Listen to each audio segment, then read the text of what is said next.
They have spent years being told they are too sensitive, that they read too much into things, that they are imagining patterns that are not there. But what if everything they have been seeing is real, and the problem was never their perception?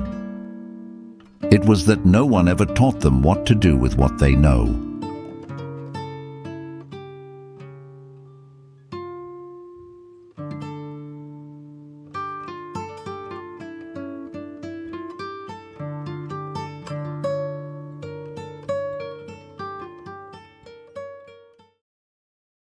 They know before the sentence finishes. They know when the smile does not reach the eyes, when the enthusiasm is performance, when the anger is actually fear dressed up in volume. They know what people are feeling before they do, and they have spent years wondering if they are imagining it, if they are projecting, overthinking, inventing patterns that are not there. But here is what no one has told them: they are not imagining it. They are reading what is actually present. The question is not whether they see it. The question is whether they will finally trust what they see. This is not about mind reading. This is not mysticism or intuition divorced from reality. This is pattern recognition. This is a nervous system processing thousands of micro-signals faster than conscious thought can name them. Facial micro-expressions that last a fifth of a second. Shifts in vocal tone. The tension in someone's shoulders when a certain subject comes up. The way they position their body in relation to the door. They are not guessing, they are synthesizing data. And the reason they doubt themselves is because no one taught them that this kind of seeing is legitimate. Most people move through the world believing what they are told. They do not. They learned early that what people say and what they mean are often different things. Maybe they grew up in a household where words were unreliable, where someone said they were fine and then the door slammed, where someone smiled at dinner and cried after they went to bed, where the volume of the voice told them more than the content of the sentence. They learned to watch, not because they wanted to, because they had to. Children are relentless empiricists. They do not have the luxury of abstraction. They live in a world of sensation and consequence, and they learn to predict danger by reading the adults around them. If the parent's jaw tightens at breakfast, the child knows the day will be hard. If the silence in the car has a particular texture, the child knows to stay small. This is not paranoia. This is survival. The child who learns to read faces, tones, and silences is the child who learns to navigate a world where emotional honesty is not guaranteed. And so they became fluent in a language most people do not speak. They learned to see what is underneath, the grief hiding in the joke, the loneliness inside the performance of having it all together, the desperation beneath the confidence. They learned that people tell the truth with their bodies, even when they lie with their words, and they learned that no one else seemed to notice, or if they did, they pretended not to, which made them wonder if they were the problem. Here is what it has cost them. They second-guess themselves constantly. Someone tells them they are happy for them, but their face says otherwise, and they walk away wondering if they are being paranoid. Someone insists they are not angry, but their body is a clenched fist, and they feel crazy for not believing them. They have been told they are too sensitive, too suspicious, reading into things that are not there, and so they have learned to dismiss their own perceptions, to apologize for seeing, to override the data their nervous system is giving them because the other person insists they are wrong. They have stayed in relationships longer than they should have because they talked themselves out of what they saw. They felt the distance before anyone said anything. They noticed the way someone stopped asking questions, stopped leaning in, stopped meeting their eyes with the same presence. But that person said everything was fine, and they wanted to believe it. So they ignored the dissonance.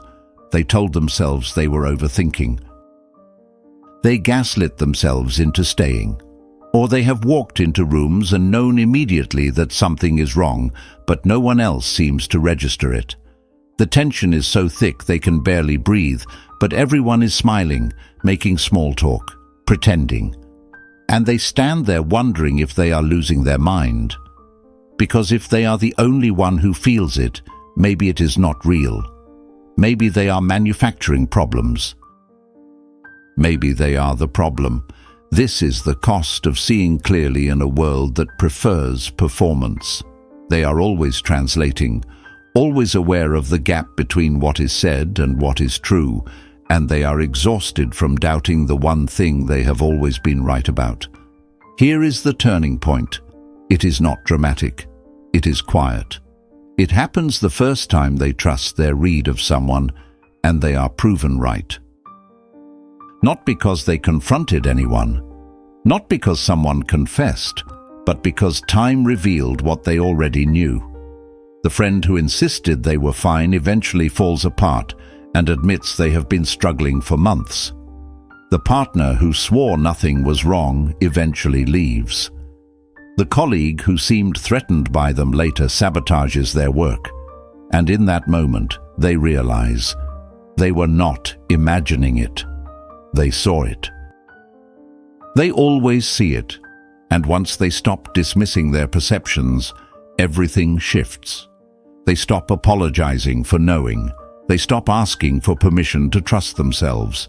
They stop waiting for external validation of what their body has already told them.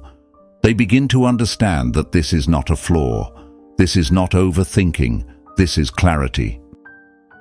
And the people who tell them that they are too much, too intense, too suspicious, those are often the people who do not want to be seen. Consider the meeting where everyone agrees to the plan, but one person's body language tells a different story. They nod. They say they are on board, but their arms are crossed. Their jaw is tight. They barely make eye contact. Most people in the room miss it. They take the agreement at face value. But the person who sees clearly notices it. And 3 weeks later, when that person undermines the project, no one is surprised except the people who were not paying attention. They were not paranoid. They were right. Or the friend who insists they are happy for someone's success, but something in their tone feels off. The enthusiasm is a half-second too late. The smile is too wide. The questions are cursory, obligatory. Most people would not notice, but they do. And over time, the friendship fades. Not because of a fight, just distance. And they realize that person was not happy for them. They were managing their own envy. It was visible before it was admitted, or the family gathering where everyone is performing okayness. The small talk is mechanical. The laughter is forced. There is a subject no one will name, a tension no one will acknowledge. And they sit there feeling it in their chest, watching people pretend, wondering if they are the only one who can feel the weight in the room. They are not.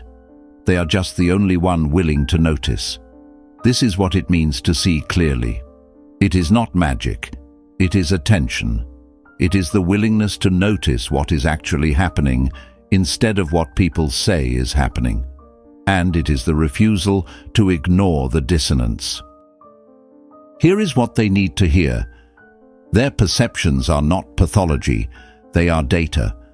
When their body tenses in someone's presence, that is information.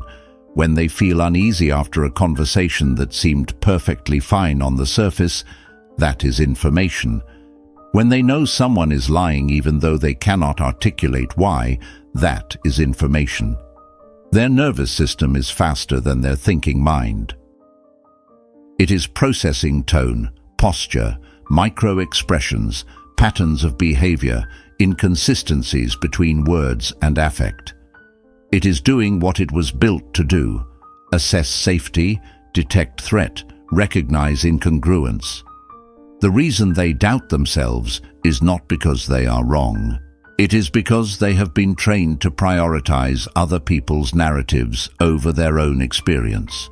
They have been taught that politeness matters more than truth, that they should give people the benefit of the doubt, even when their body is screaming at them to pay attention. That questioning someone's story makes them paranoid, suspicious, unkind. But here is the truth. Believing someone's performance when the gut says otherwise is not kindness. It is self-abandonment. They do not owe anyone their doubt. They do not owe anyone the suspension of their own clarity.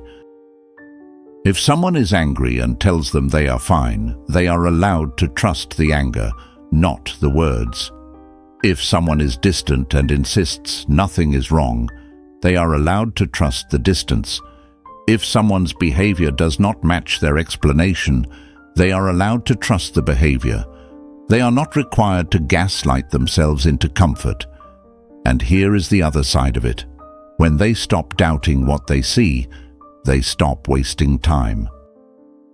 They stop staying in situations that their body has already told them to leave. They stop giving people chances they have not earned.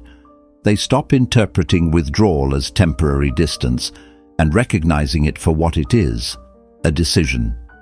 They stop making excuses for people who have shown them exactly who they are. They trust the pattern, not the exception. And that clarity is not cruelty, it is self-respect. This does not mean they become cynical. It does not mean they stop giving people grace. It means they stop overriding their own nervous system to make others comfortable. It means they let people show them who they are and believe them the first time. It means they stop performing confusion when they already know the answer. Because the truth is, they have always known. They just were not sure they were allowed to act on it. So if you recognize yourself in this, if you have spent years doubting what you see, being told you are too sensitive when you were actually just correct, here is your permission. You are allowed to trust what you see. You are allowed to notice the gap between what someone says and what they do. You are allowed to feel the tension in the room, even when everyone else is pretending it is not there. You are allowed to know when someone is lying, even if you cannot prove it.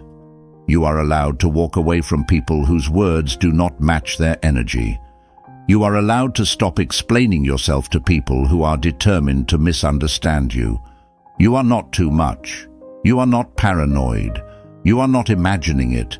You see what is there, and that makes you dangerous to people who rely on performance. Let them be uncomfortable. You do not have to dim your clarity to make space for their denial. You do not have to announce what you see. You do not have to confront every lie, name every inconsistency, call out every performance. Sometimes the most powerful thing you can do is see clearly and act accordingly. Let your behavior reflect your awareness. Let your boundaries speak for you. Let your distance be the consequence of their dishonesty. You do not owe anyone a confrontation. You do not owe anyone the labor of making them face what they are hiding. You see what is there. That is enough. What you do with that information is yours to decide. Trust yourself. You have always been right. If this shifted something for you, subscribing and liking genuinely helps this work reach the people who need it. Thank you for your support. If you have been told you are too sensitive when you were actually just correct, leave a single word below. Seen.